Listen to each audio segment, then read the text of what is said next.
But when you show up with a team that's in it, dude, you're like, you don't even care about your numbers, tell you the truth. You're like, what am I doing tonight to win a ball game? Am I getting a runner over? Am I getting a runner in? Am I making a diving play? Am I making 6 or 7 plays in the field? You know, am I stealing a bag?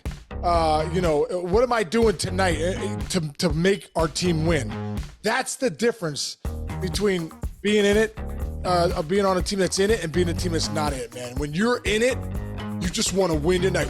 You come to the yard thinking, what can I do tonight to help the team win? And I'm in love with the good life. Can't give it up. Make it to the top. Keep climbing. I wanna live it up. The good life. I'm coming up. I'm coming up. The good life. Good life. Oh, good life. Good life. Good life. Boom, going in hot, Chinch, off a hot weekend. What's up, man? How you doing? Off a hot week, dude. You know, we do some flashbacks here and there, and every once in a while, dude, if I miss Friday, Saturday, Sunday without my boy, dude, I was so excited to do the show. I get anxiety. I'm like, I haven't talked to Sean in a couple of days. Like, is it? I feel the same way, bro. I feel the same way. Well, it's good to see you, dude. Great to see you. What'd you do this weekend? Dude, great stuff, man. First, we had one of Jess's best friends came with her family and her 2 little kids for a few days. She was in our Gilly was in our wedding party. Yeah.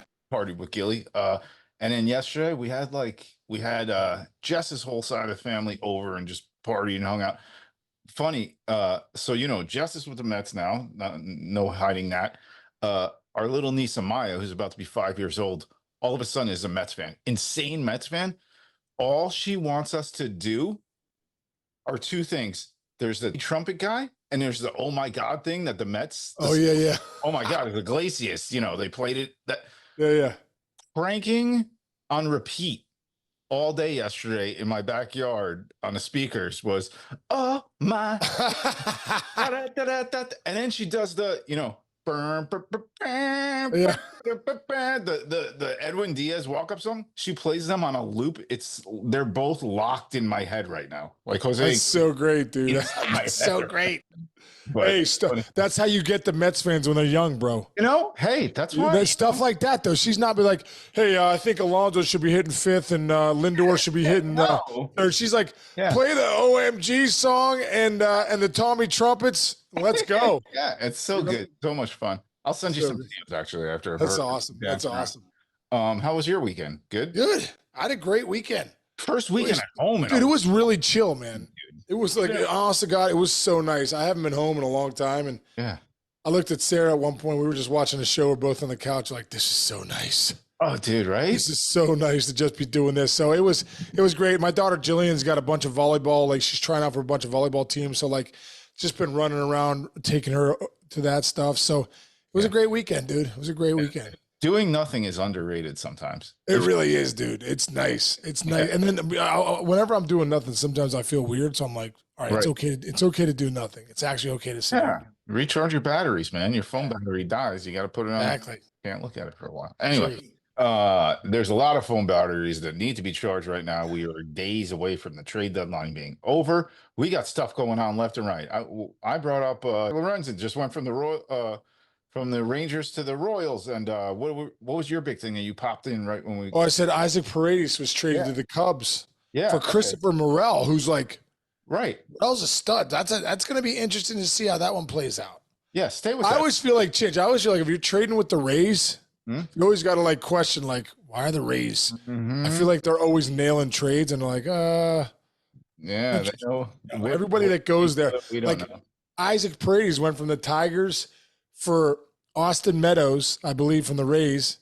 Austin Meadows hasn't played in a couple years, and Isaac Paredes becomes an all-star. Yeah, like stuff like that. I feel like happened. A Rosarania, you know, he's with the Cardinals. He gets traded over there for the left-handed pitcher Liberatore, who's a good pitcher, but Rosarania becomes a star. You know what I mean? So interesting. It's all interesting, and like you said, like I keep going back to it. The Lorenzen trade that just happened. We were talking right before we came out. That doesn't mean that the Rangers are punting. That's the dynamic of this trade deadline. That's very different than like 10 years ago, if you're trading a player that plays on your team, and whether he's starter, reliever, in your lineup, it's like, oh, they're giving up on a season. They're punting. No, this year, I'm telling you, you're going to get pro for pro trades.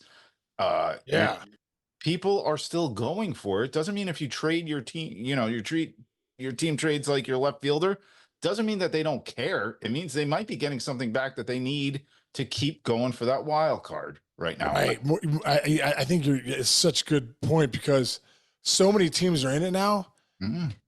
They're almost looking for needs. Like the need, a need here. Hey, we need a catcher, or you need a pitcher. We have enough of that, so we'll trade you. We'll swap you because we both have needs or prospect needs moving forward. So yeah, the deadline's so different now than it's ever been because so many teams are in it, and it's also a time to strike up a deal and say, man, we're weak here. We could upgrade there. We're going to trade one of our good players, but getting a good player back, almost like an even trade. Yeah, it's like that. Billy. Who do you Billy just got up. Nice. Billy just woke up. Teenage. She's starting she's 14 now. Now she's starting to sleep into like 11 o'clock. Dude, my cousin Shane was over. My cousin Shane's 13, and he came and he slept on the couch while everybody was outside. And Yeah, I know. Everybody's in a pool. And I'm like, man, that's that teenage year where you just sleep and I get it. And everyone by the pool is bothering him. He was like, I don't want to be by there. They're bothering me. Yeah. I'm cool for that. Yeah. Oh, back to your point. Dude, this trade deadline, it's like go fish. Do you have any threes? I'll give you 3. You give me a step back. Yeah. That's what it is. And hey, the Yankees pulled the trigger, man, big time. Jazz Chisholm got there. Oh, everybody out there going, oh, does he fit the Yankee system? I'll tell you what he does do. He steals bases. Yeah. It's for some power. Sometimes. What do you think of the deal, man?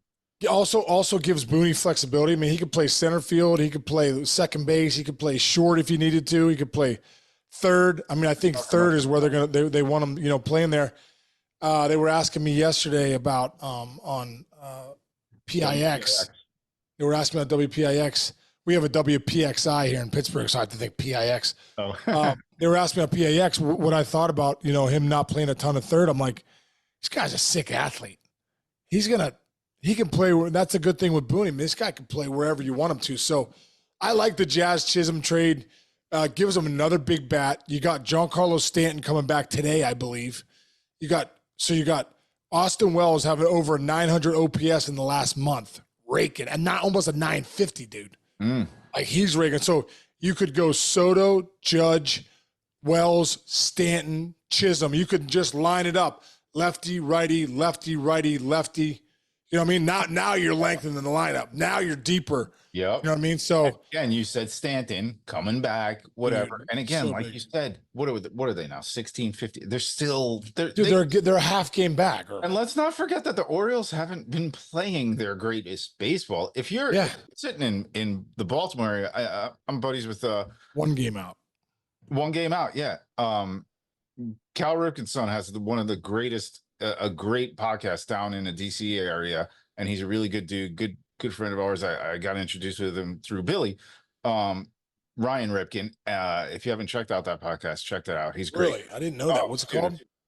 I don't know the name. I mean, We'll just look up Ryan Ripken podcast. Look up Ryan Ripken podcast. It's a pretty famous name in the family. So he's a great dude. I was texting with him the other day because he's like, dude, it's doom and gloom down here the way it is doom and gloom up in Yankee Stadium. It's so funny. It's like both fan bases are like, oh, it's over. Meanwhile, you have 2 of the 5 best records in baseball, and the Orioles making moves too. So I think that's why if you watch the press conference, that's why Booney gets annoyed. Because he's like, God, I know we're sucking. We're not doing great in the last month. We're still 62-45.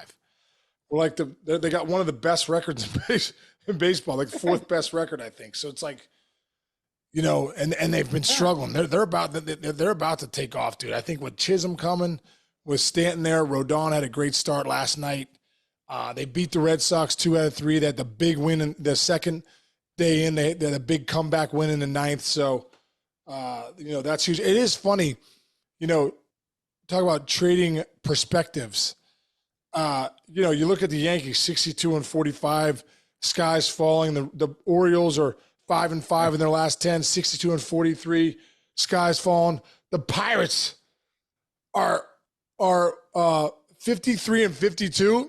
Oh, You just think these guys are on the way to the World Series, dude. They're packing the house. The talk show radio's going nuts. Skeens is going tonight. They had a huge win last night. They won it in the extra innings. You know, they tied it in the ninth, took the lead. I mean, it's just like, people are going bucko crazy here. They're 53-52, bro.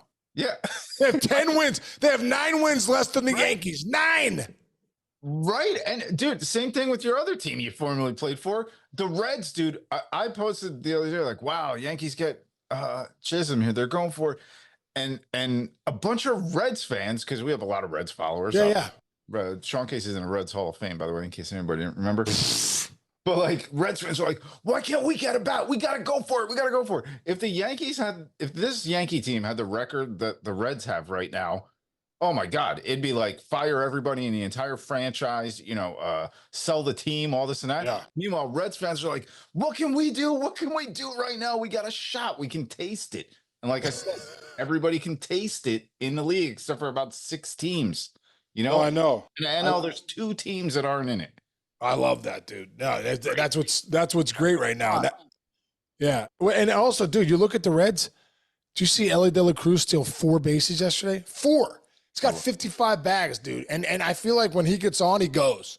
Oh, yeah. It's not like, let me see. He's like, no, I'm gone. Like, it's like when I remember when Ricky Henderson, when I first got to the big leagues, Ricky Henderson's with the Mets. I think it was the Mets. No, it was the Padres, whoever it was. Yeah. He gets the first base, 4-pitch walk, and I'm like, oh, I'm so excited, dude. I'm like, hey, Ricky, good walk. Kind of looks at me. I look at him. He's basically goes, listen, I'm about to go 90 feet right now. Quit talking to me. Like, you knew he didn't say that to me, but I'm saying he thought that. Certain guys are like, I'm stealing this base.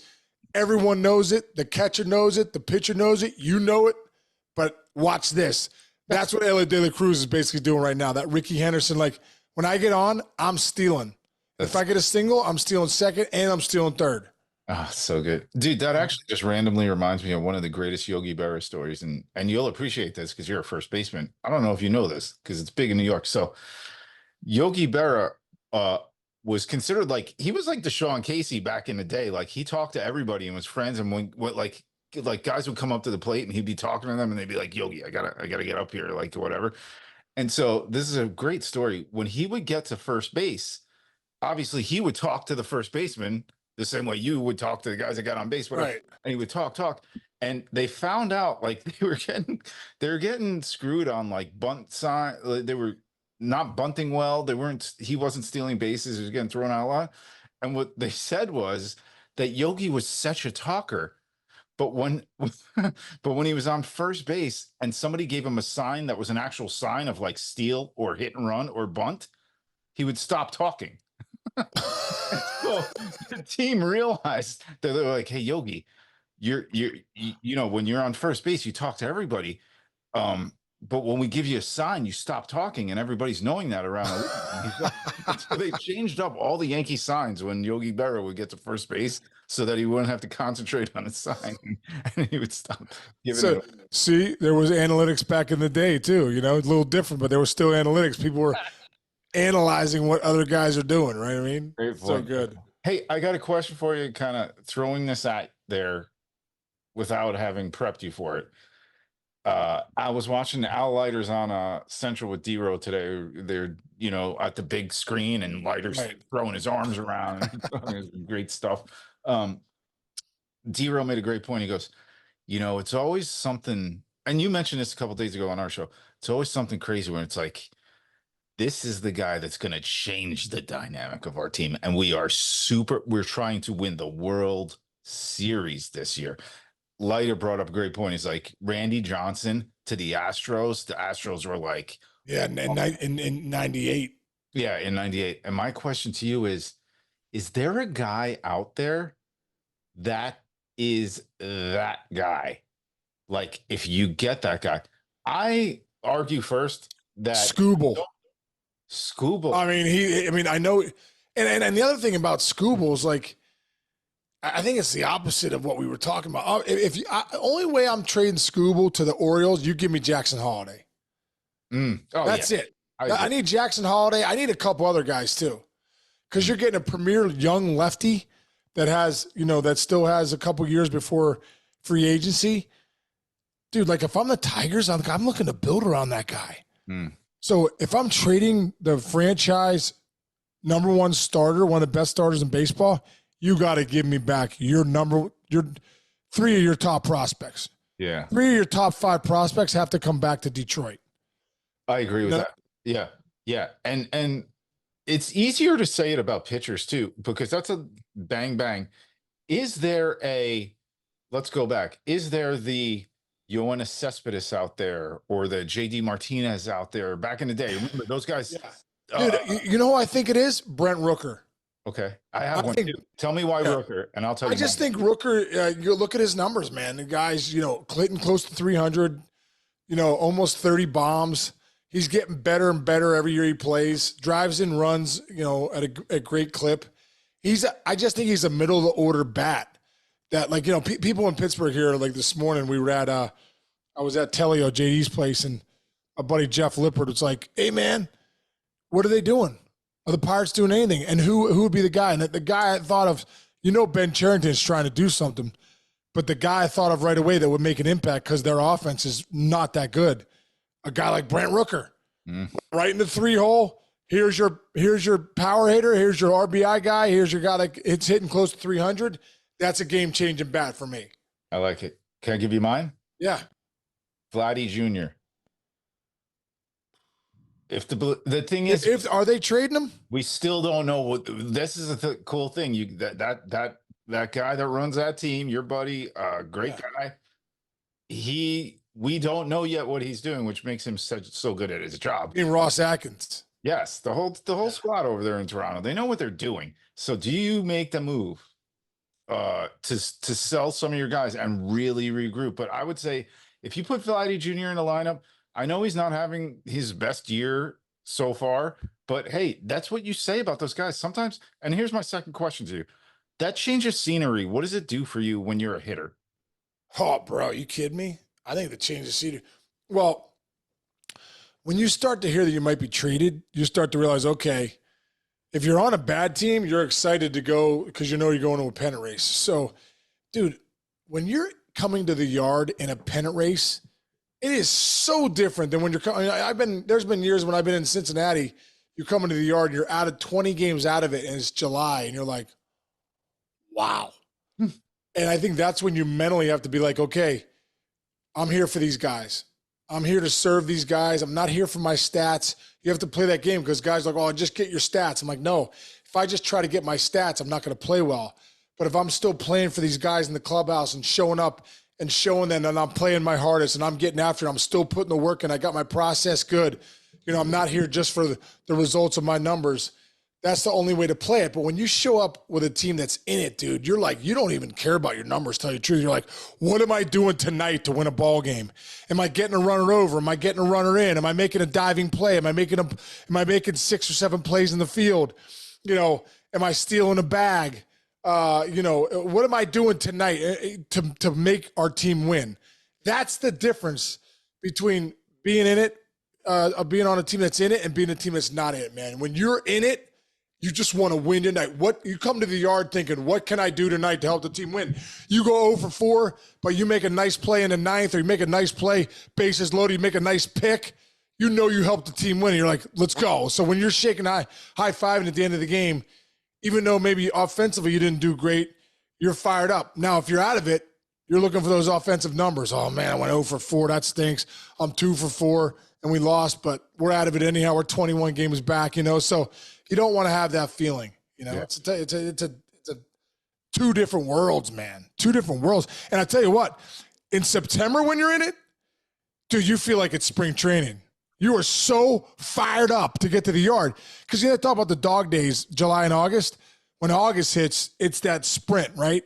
So if you're in it, dude, man, you cannot wait to get to the yard, man. I remember when I was with the Tigers in 06 going to the World Series. Dude, I got traded there at the deadline.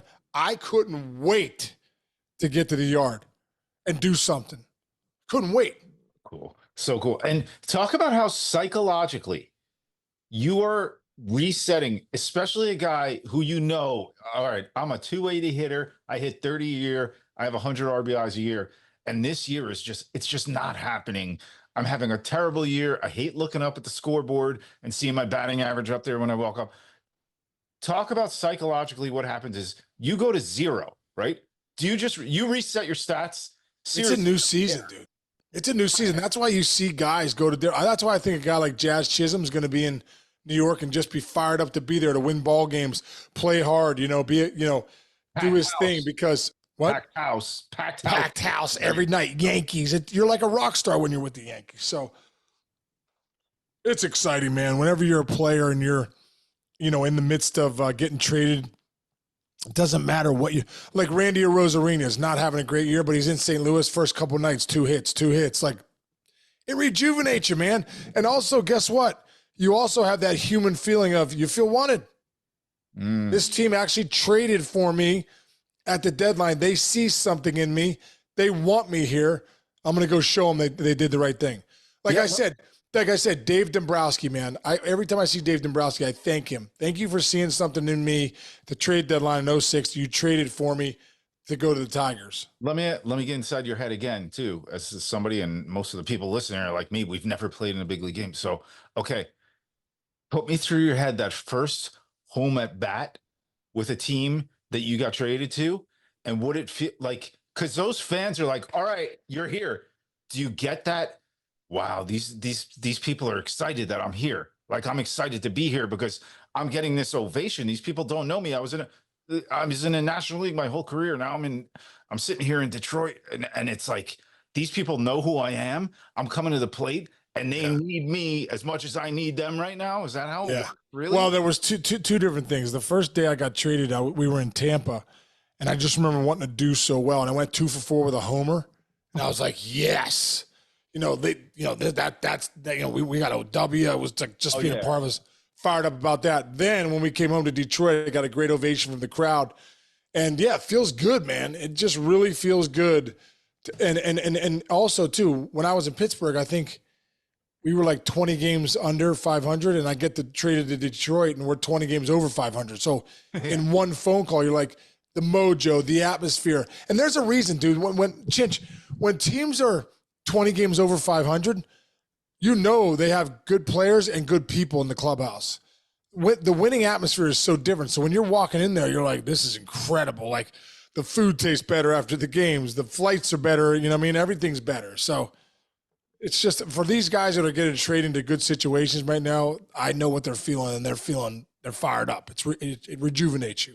Yeah, it's going to be a fun couple days, man. It's going to be a fun couple days. Hey, you know what? This is good. We didn't get traded, but we signed. We signed, dude. I got a big news story here. Are you ready to give this news story to the world? Yeah. Yes. We are so fired up, so excited. We just signed with the BLEAV Network. BLEAV. Wait, BLEAV Network. Sorry, I said that wrong. BLEAV Network. I'm just so excited about it, dude. These guys, we got our boy Braun over there, former professional surfer, by the way, who you... Yeah, Braun's a great dude, man. Yeah, well, like championship surfer, like next level type stuff. Yes. Great guy, though, man. Just had a great conversation with him, and, we were talking about doing business together, and we're excited to be over on their platform. Yeah, and folks, I'm sure I believe a lot of... Believe? There you go. I didn't do that on purpose. Dude, if you don't know who they are, shame on you if you're a sports fan, because they're out there right now. We got big time sports, football, basketball, baseball, everything. They specialize in producing premium digital sports, pop culture content, everybody's fan bases. This is a cool thing I'm excited about. All of the content on BLEAV, it can be heard, watched, read across your favorite podcast platforms, audio, video, streaming. Dude, there's TV. We might be on TV soon, just so you know. Get ready. Love it. Yeah, I got to get ready. They're all set up for that. Digital, written, social media platforms. So we're just psyched to be partners with those guys, and we're all in on it, man. Oh, dude, I'm really excited, man. And we're listen, we're looking to take this podcast to the next level. We believe they're going to help us get there. BLEAV. Yeah. And Breakthrough Pro, keep charging, baby. These are our Breakthrough Pro shirt. That's Breakthrough Pro shirt. Charge. I got you one, Chinch. I'll send it to you. Dude, that's very. Did you kind of like take the look that's like what you wore with the Yankees? Very similar look. Like this with the Short hoodie, sleeve hood is my favorite thing. These. short sleeve hoodie, dude. And this is our philosophy. Our philosophy, Breakthrough Pro, is when the storms come for you, just like the Buffalo do, charge. Dude, that is really a great shirt. Yeah, move your mic a little. Let me see. Look at that. See the breakthroughpro.com subtly in there. Can you see it? It's not subtle. This is a perfect shirt. You got the greatest shirt guys, man. We do, man. Mark, give a shout out to Mark Gaither. Great shirt guy, the best shirt guy in the country. You got me one of those? Yeah. I got you one. All right, good. I'd like to wear that a lot. Dude, I'm wearing one of your shirts right now. All I do is wear your shirts. It's so great. I am a grateful warrior right now. Grateful to be with you, man. Grateful to be on BLEAV. Grateful for the trade deadline. Yeah, man. Baseball's here we go. Lock it in because it's getting good. What is it? Tomorrow is the deadline. It ends tomorrow. 31st? Wednesday. The 29th. We got a couple days. Okay, so Wednesday. Okay, good. Yeah, there's gonna be more action, no doubt about it. Yeah. Let's see what happens there. Is Scooble gonna go to the Orioles? Is Jackson Holiday getting traded? We'll see. Yeah. Ooh. All right, man. Chinchy, love you, brother. Great seeing you. Like always, everyone out there, thanks for listening. We really appreciate you. And we'll catch you tomorrow. See you, bud. See you.